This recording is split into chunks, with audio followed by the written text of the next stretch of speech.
Welcome to Coach Marino's Game Day Show, hosted by Jaxx Sportsbar here in beautiful Palmetto. Tonight we're featuring Dave Marino here on Tiger Vision as presented by Conley Buick GMC.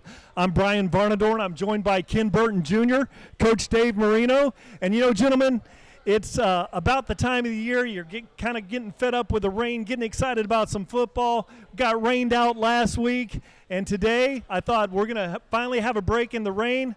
And what do we have? Coach Marino's out there trying to run a practice. We have another frog drowner here, but let me tell you this, guys. It's about the end of talking season now. Like Spurrier used to say, the talking season is over, and it's time for some Palmetto High football. Ken? All right. Coach Marino, first question I want to ask you. You've been 10 years now, and you put many players in college football. But this year was a little different with Anthony and Derek, your twins, who were fixtures in the Tiger program these last couple of years. You had to move them to New Hampshire, St. Anselm College in Manchester. How was that being on the parent side as well as transition, getting them up to school and getting back? You've been a coach doing it, but how about us being the parent? Well, it's extremely difficult to try to manage both being a parent, a father, and having to say goodbye to your twin sons, your only children, but also you also have to worry about the program, and that's the difficulty. It's been obviously extremely difficult for my wife.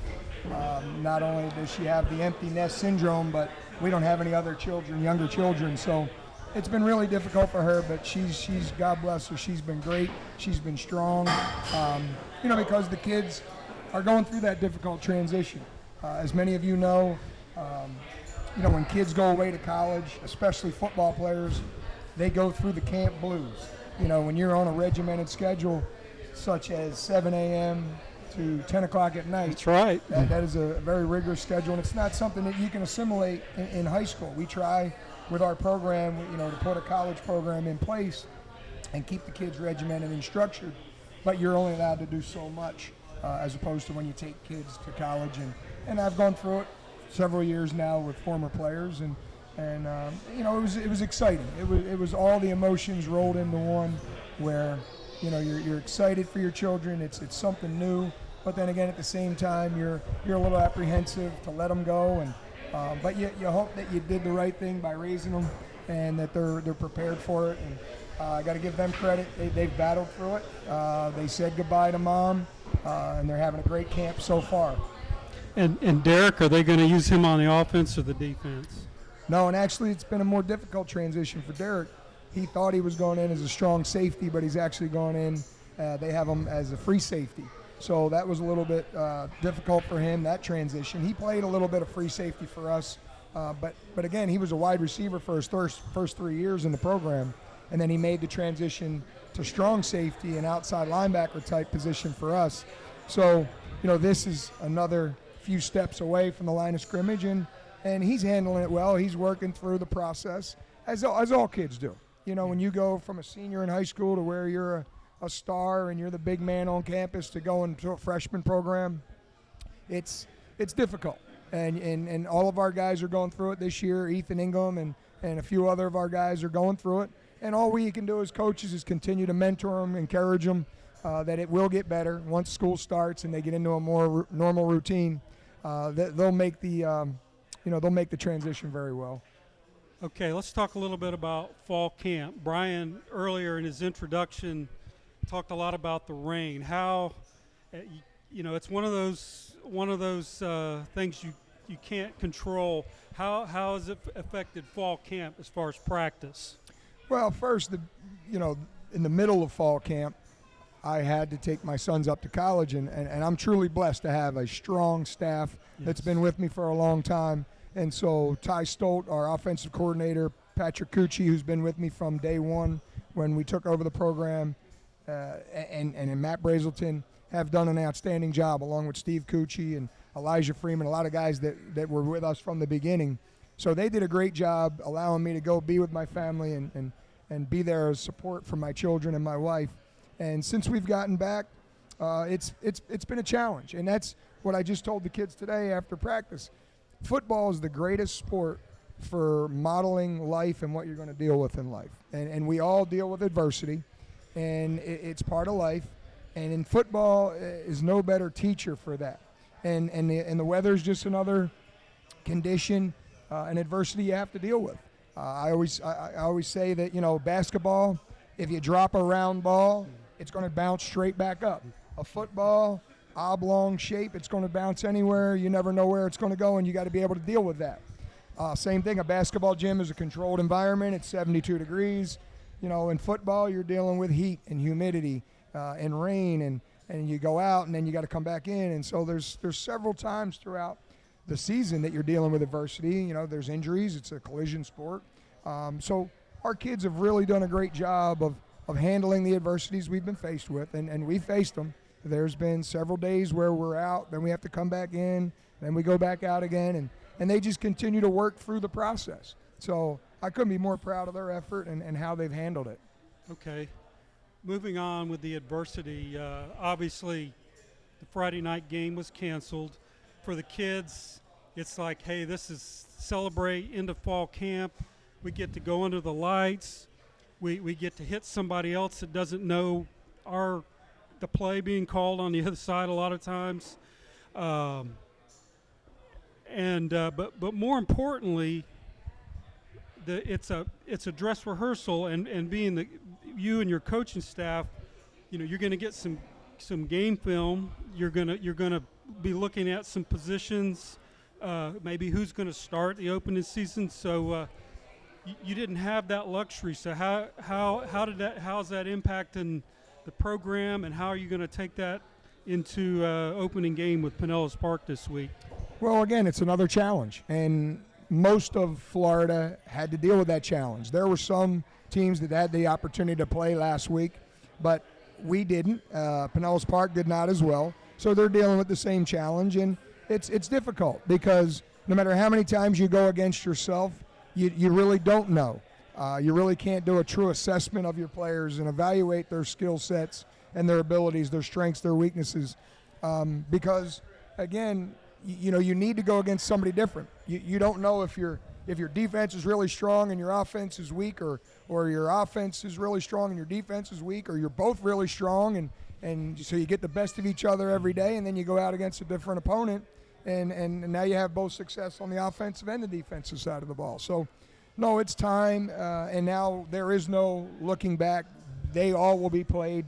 You don't have the luxury anymore of canceling games. It'll be played Friday night. It'll be played Saturday morning, Saturday afternoon, Saturday evening, Monday evening. But the FHSA did a great thing in making every game count for the playoff system, Yes. and making teams play every game and not bypassing an opponent or skipping a game or canceling a game. And so it's good for the kids that they're guaranteed they're going to play at least 10 games. And then if they're fortunate enough, they're going to get a chance to move on to the playoffs. And so, we're going to play now, whether there's 3 rain delays, 5 rain delays, a day rain delay. We will play some football this Friday night. Coach, here we are sitting in front of the old Palmetto Tiger scoreboard here from Harley Stadium. Ken and I played underneath this old scoreboard in 1974. If you want to check it out, it's here at Jaxx in Palmetto, Florida. And it's really fun to be here and talking about some numbers. Ken and I had a lot of fun with this last year, Coach, with the offense.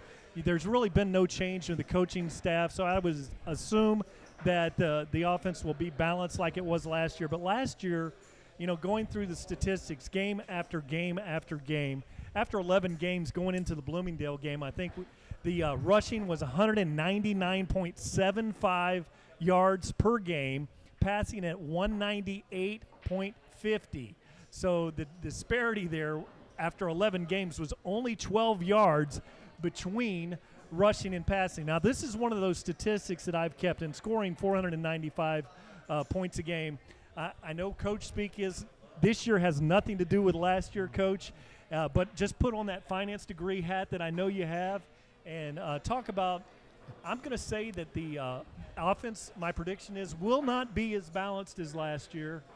Week after week, it was pretty incredible, but I think it's statistically and probability it's not going to happen, Coach. But what do you look at with the approach of the offense, with your RPO, run-pass option game, your hurry-up, no-huddle offense that you had last year, and you sprinkled in some zone read? Just a super fun with Ty Stolt. You guys, what a fun offense to watch. And what's the approach for this year? Well, when we built the program, we wanted to make sure that we created a team culture. And I think everybody tries to do that, and a lot of times you put lip service to it. But we felt like if we were really going to be a team and you were going to get a bunch of guys to commit to one another, trust in one another, that we felt like you had to be balanced. We didn't feel it was fair for receivers to stalk block 80 plays a game and maybe get to catch one pass or maybe not even have a ball thrown at them the entire night. So we felt like we always, no matter what offense we ran, whether it was a pro-style offense or now that we've moved into a little bit more up-tempo RPO system, we still want to maintain balance. It's only fair that, again, if you're asking kids to be true teammates, to block for one another, then you have to be balanced. And so it's always been our goal to be balanced. Obviously, as the numbers you've shown, we did a pretty decent job of that last year. But if you go back and you study us, we really try to spread the ball around. And again, we don't when we're going to throw the ball, we don't just pick one receiver. We have schemes where we include all of our players. And again, I think it's only fair if you're a receiver, if you're a running back who's got to pick up a blitz to allow the quarterback to pass the football, that then the running back gets his chance to catch the ball, to run with the football. And, again, our team culture has been exhibited in the three-back attack. We've always had at least 2 to 3 backs. We've been fortunate that, we can do that. And so, last year we had 3 guys that we can count on. Sajal Hickson is returning at running back from last year's trio. And we're expecting the same thing this year. We have Terrian Carnes. We have Robert Gavin. So we have 2 more backs to fill in this 3-back attack. And again, I think it goes back to the point of adversity where, if you're going to have injuries, you better have battle-tested guys. And so I think that plays into it. If you're going to build a team culture, if you're only going to build it with 11, I think you're going to fall short in your philosophy and your preparation. So we want to make sure that we have every year 3 running backs that are battle-tested, that can carry the load for us. We want to make sure that we have 6, 7, even 8 receivers that we can run in the game and know that they're battle-tested and we can trust them to make plays. And that's just the way we approach it at every position, up and down the line of scrimmage, on defense, at linebacker.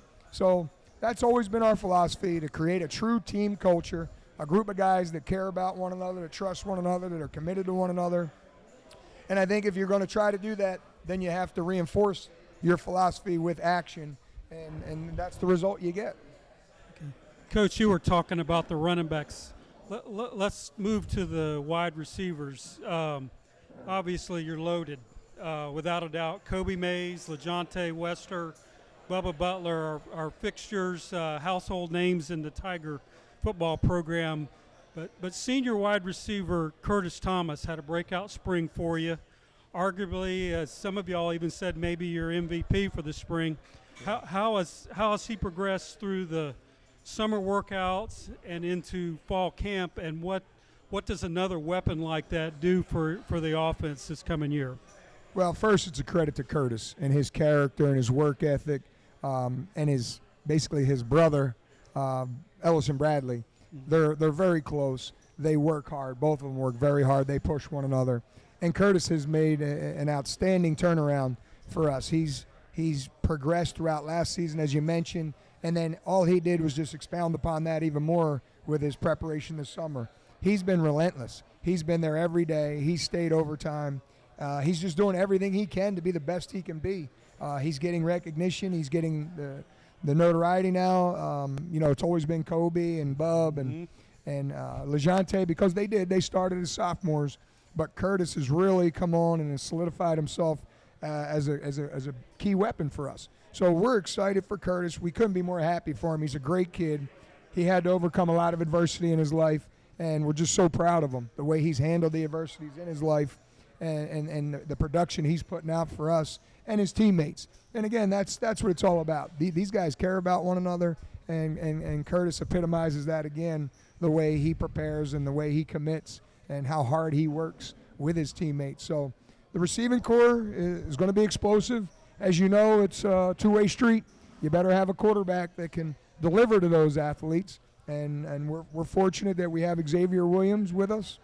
You have him back, yes. Yeah, he's been in the program since his freshman year, and he knows our system, and he's worked extremely hard as well. So we're excited for what Xavier is going to do. If any indication of what's going to happen this season from the spring game, the results he put up and the numbers and the performance he put in, like I said, gives us great optimism for this season.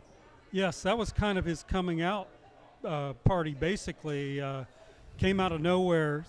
Let's move up to the big guys up front, where the game is won in the trenches. You made a move over the spring, taking a 3-year starter, Lee Matthews, from the right tackle position. You moved him to center to kind of be the captain of the offensive line. And the other thing for him, for the team, that's a good move, I think. But personally, if the colleges are going to look at him as a projected center. But what are you looking for him this coming season, leading the offensive line in that center position? Well, again, Ken, Brian, that team culture is truly established in the way our coaches, myself included, care about our kids. And when you say team, you think team first, and that's true. You have to have unselfish guys. But we also look after our kids individually, and Lee's not the first one. I've been in this business a long time. I've played at the Division I college level. I've coached at the professional level. So I know exactly what those college coaches are looking for in the recruiting process, and it was a good move for Lee as well as us as a team. Now, we could have kept Lee at tackle. Would that have hurt us as a team? No, absolutely not. Would we not have been as good with him moving the center? I think we still would have been very good, because we have Jay West, who's been playing center as well. Ryan Cotton's also played some center for us. So, again, I think it was just more for Lee individually to make that move to help him in the recruiting process, because there's certain measurables that go into the recruiting process. And Lee's a 6'4", 300-pound kid. But most of the time, they're looking for tackles that are 6'5", 6'6", 6'7". Yes. And so he was getting shorted, pun intended.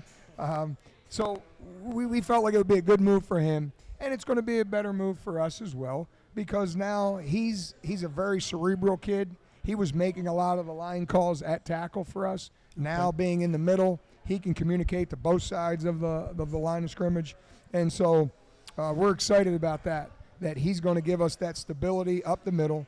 If you look at any sport, right, you want to be solid up the middle. You want to have a center fielder, you want to have a shortstop, a second baseman, a pitcher, and a catcher. So having him in the middle, dictating the calls and recognizing blitzes with all of his experience. And he did. He moved up to varsity football at the end of his freshman year, and he had 2 games under his belt as a freshman. So he comes with a wealth of experience and knowledge of the game. And so, yes, he's gonna do extremely well for us this year.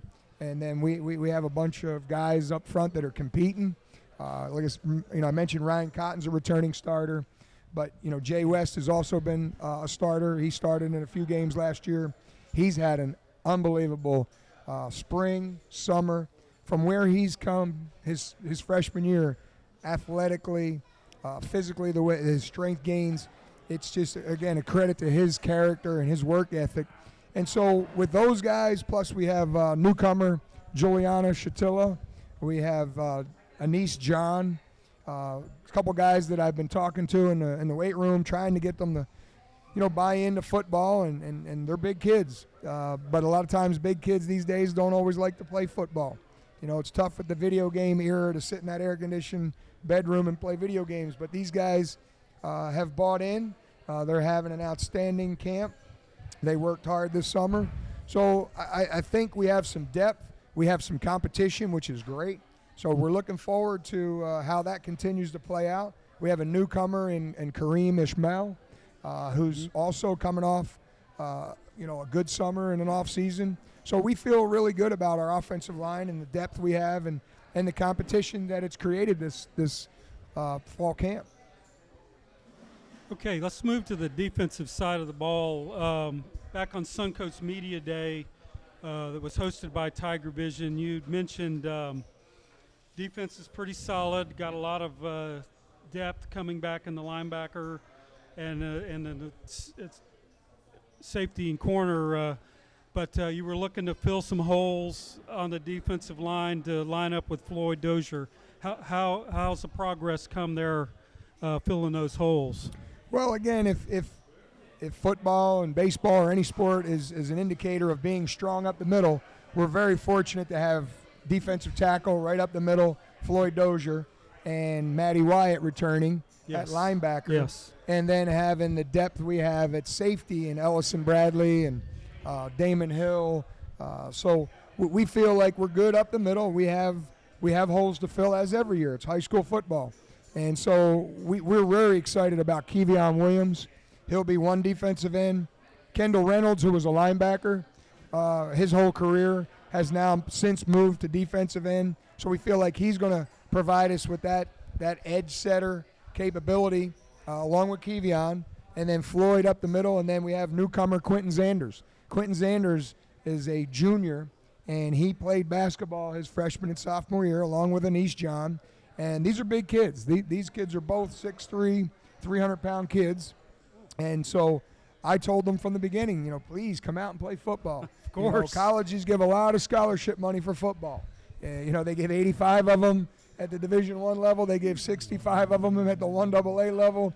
They give 36 at the Division II level. So, I told them there's nothing wrong with basketball. I played it in high school as well. But if you want to get paid and you want to have that education paid for, and so they bought into that, and they've committed themselves. And Quentin Zanders is just having an outstanding fall camp. For not playing football, you could see the athleticism transfer from the basketball court to the football field. And so he's doing extremely well. We're excited. A lot of Tiger fans aren't going to know who he is, but you're going to know his number real soon. Today he made a play from the other defensive tackle spot with Floyd inside. He made a play out on the perimeter by the sideline. And at first I thought it was Kevion. Kevion being a defensive end. Defensive ends are supposed to run. But to see, Quentin pursue down the line of scrimmage and make a play for no gain, that was impressive. And so, we're real excited about now being a lot bigger up the middle. And I think that's been the weakness that we've had. We've transitioned from 4A to 5A, and we bypassed 6A and went straight to 7A and played 7A and 8A programs, powerhouse programs. Mm-hmm. And we had the athletes. There's no doubt about it. Palmetto's always had great athletes, and we're fortunate and blessed to have those athletes. But if you're going to stand toe-to-toe in the heavyweight fights that we have to, you better have some linemen. You better have some big boys up front. And so we're excited about those offensive line additions, as well as now Quentin Zanders helping Floyd Dozier anchor that defensive line, along with Miles Ormsby. He's another one that's been in the program. He's worked extremely hard. He's gotten stronger, and that's a three-headed monster. Again, it's going to create competition. It's going to give us the depth we need, God forbid, if we have injuries. But just keeping guys fresh in the fourth quarter, because with our schedule, it's going to be 48-minute knockdown, drag-out fights, and we have to be able to withstand the 15 rounds of a game, or 48 minutes, as we talk about with regard to football.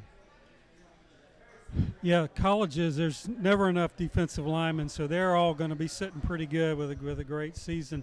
Let's move to special teams. A lot of games are won with special teams. You're fortunate that you've got a very experienced group coming back with kicker Rafael Gonzalez, long snapper Braden Nicole, and then the returners are scary. There's Bubba Butler, LaJonte Wester, and of course Sagel Hickson. Tell us how, and I know you might not have had much luck with the weather, but how special teams will make a difference for us this year. Well, first, before we move to special teams, I'd like to continue to expound upon our defense a little bit more, because we're excited about our back end.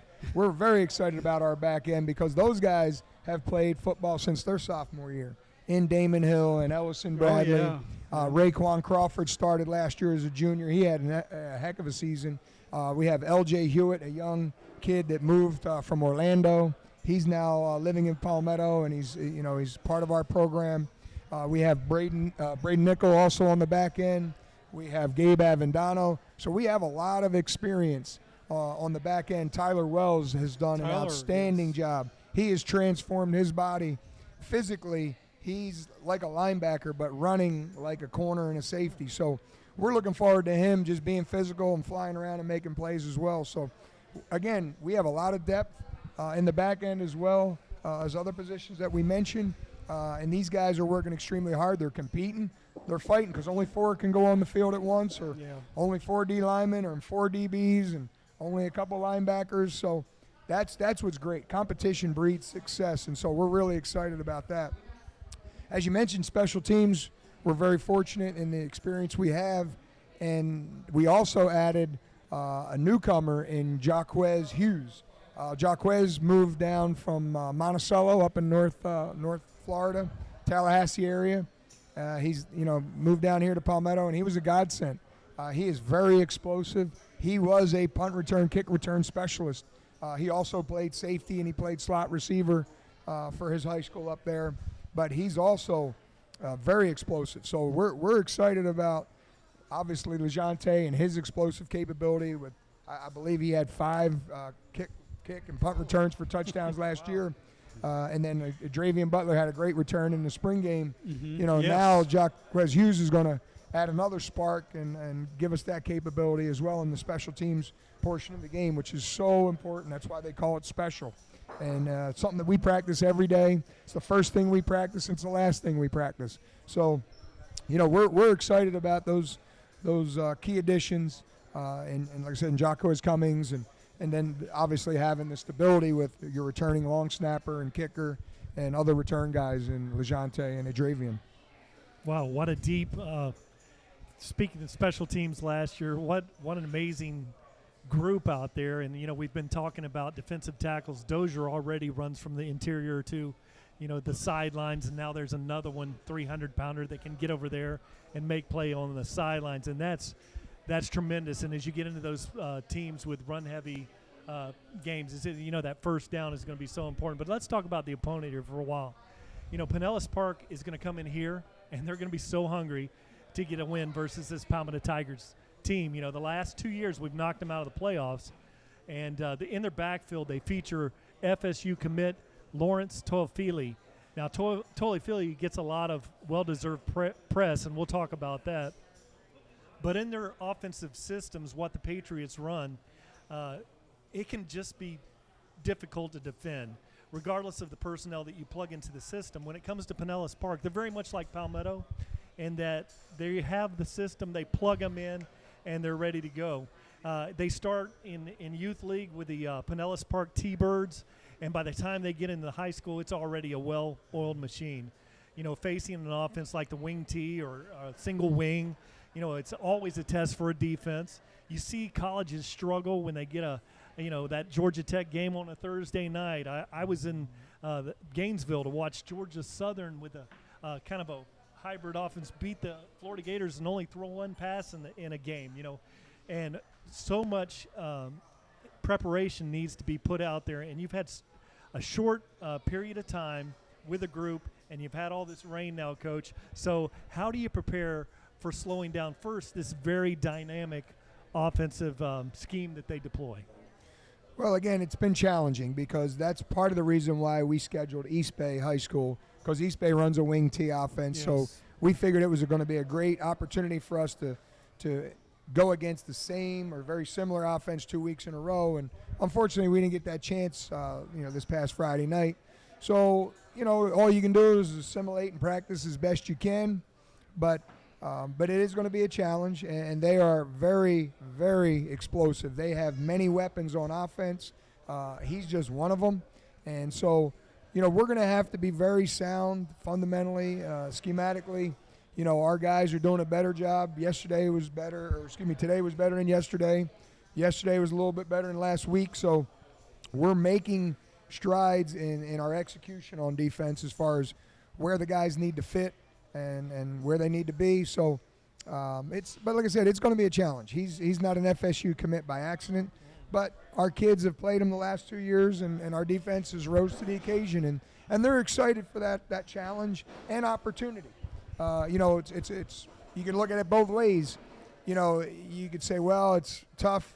We have to face this guy, or I'm so glad we get to face this guy, because now if you're a defensive player and you have any goals or dreams or aspirations of playing at the next level, you get a chance to showcase your ability against a premier top-notch recruit.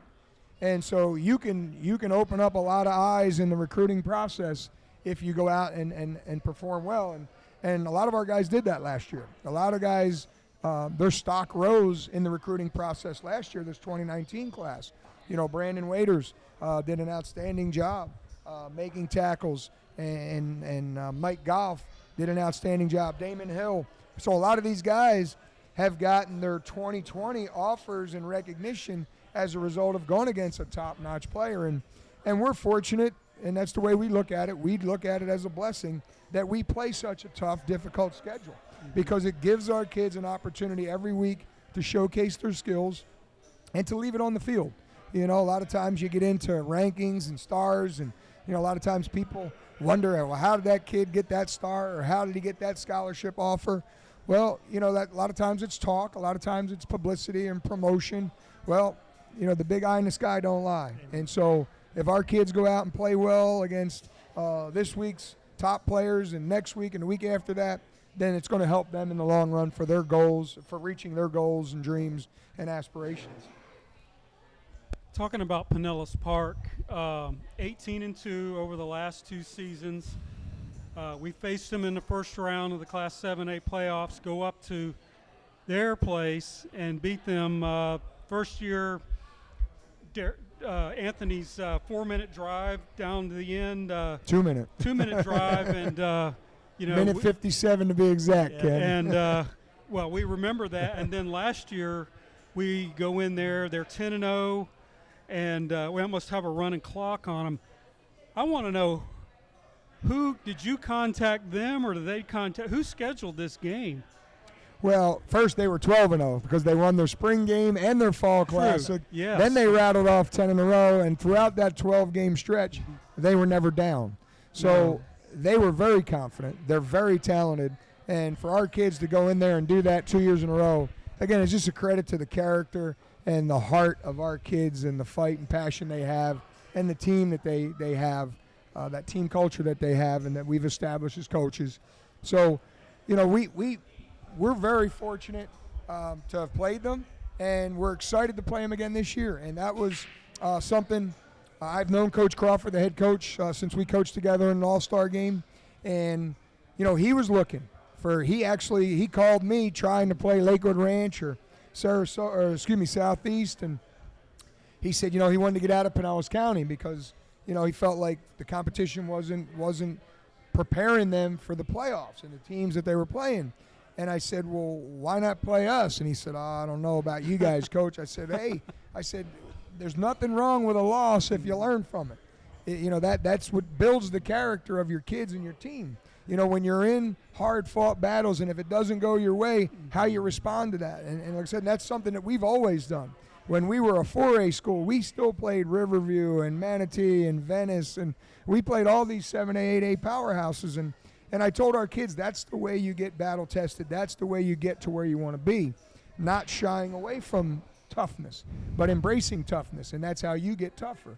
And so he listened, and so he agreed he wasn't going to go play Lakewood Ranch because they're struggling a little bit. And that wasn't what he was looking for. I said, if you're looking for a challenge in Manatee County, because I believe that the Sun Coast, Manatee and Sarasota County, is some of the toughest football in the state of Florida. I said, if you're looking for a challenge to get your kids battle tested for the playoffs, then I don't know if Lakewood Ranch is the answer you should be looking for. So after a long conversation, I talked them into it, and hopefully it doesn't come back to haunt me. Friday night that I asked for this challenge, but if it does and we're not ready, then we'll learn from it like we do any other game. Throughout our process over the last 10 years running the program. and we build from it. We learn and we build from it and we move forward. And again, that's part of the being battle tested. One of us is going to lose and one of us is going to be better for it in the long run. So just hope it's not us.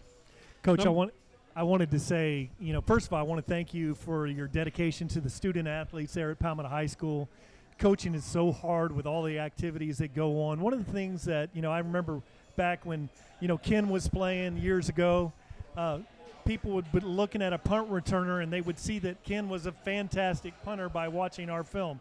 Our film is out there on Tiger Vision as presented by Conley Buick GMC. And, it is a testimony to the coaching staff that you think enough of the kids, that you want, doggone it, you want their film out there to better them in the future. And I've been so impressed with that. It would be a lot of times you see some, the huddle camera doesn't quite stay on the plays, and I've been really impressed by the commitment that you have. They talk about coaching is not about making money, it's about making men and things like that and building character.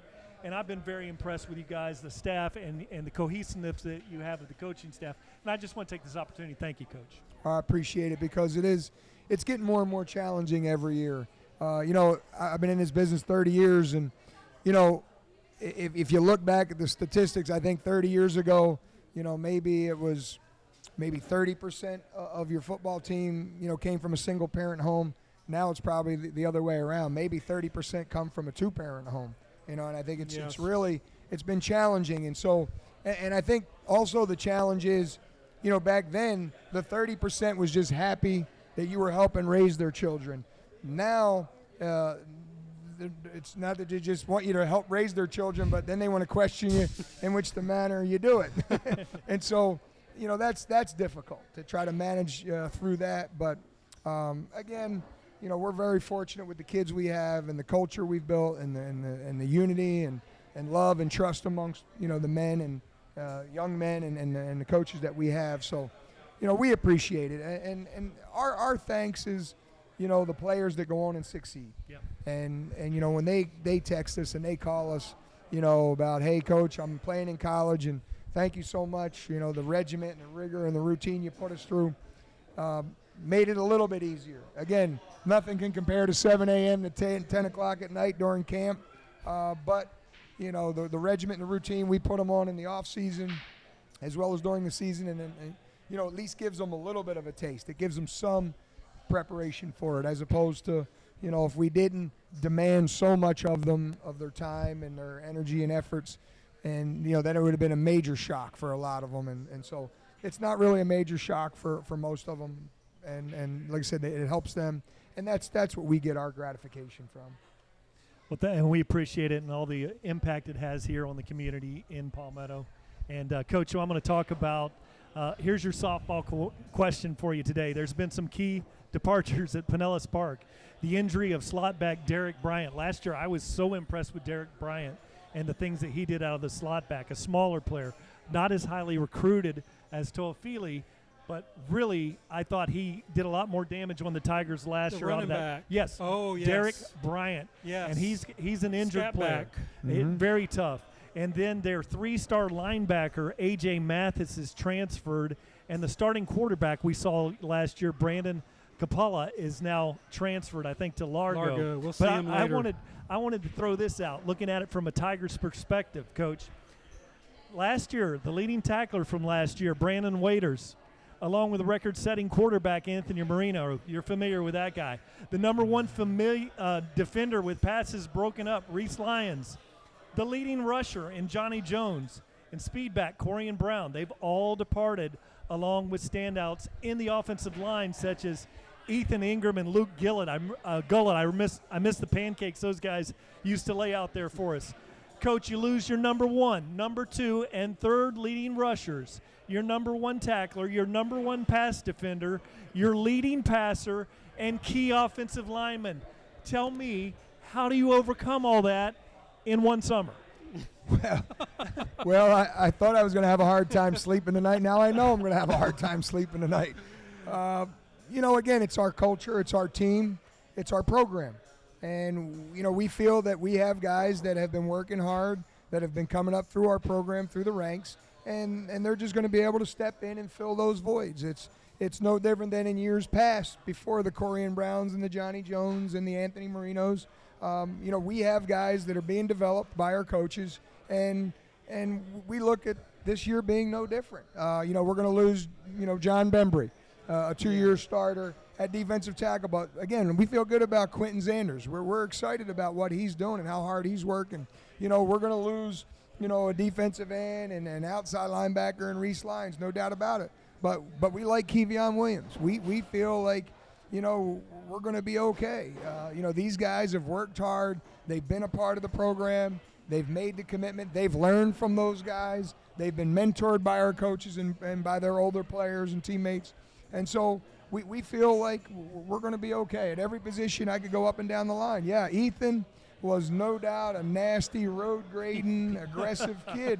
But we feel, Ryan Cotton and Lee Matthews and Jay West seeing Ethan, how he did it, how he prepared, and they're emulating that every day. And Juliana Shatilla and Anise John, these guys that are stepping up, they saw Ethan and how he worked, how hard he worked in the weight room, and they're emulating that. And so, we feel good about the team. We like what we have, and we feel like they're going to be able to fill in very well, and maybe even have some upgrades in certain areas. Mm-hmm. But make no mistake about it, those guys were key players. They were impact players, and they will be missed.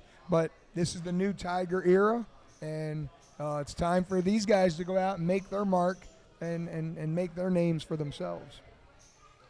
Okay, Coach, any closing comments tonight? No, we're just excited. Like I said, we got to go against somebody else. We need to find out. Like I said, I always say in our staff meetings, does the offense stink? When we have success, does the offense stink and the defense just stinks worse?